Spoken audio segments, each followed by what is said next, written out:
आप देख रहे हैं KNT न्यूज़ TV। हमारे चैनल को सब्सक्राइब करें, लाइक करें, शेयर करें।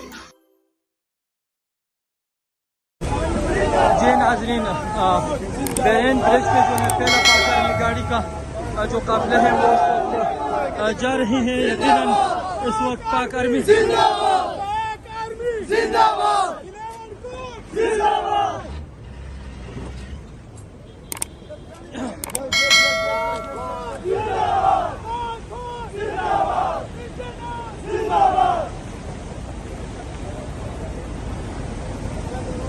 पाक आर्मी ने FWA ने बहरीन ब्रिज जो है वो इस वक्त बहाल कर दिया गया है।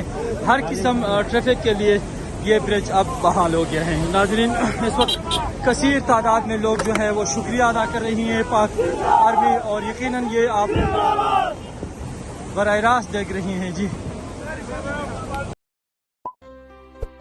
आप देख रहे हैं KNT न्यूज़ TV। हमारे चैनल को सब्सक्राइब करें, लाइक करें, शेयर करें।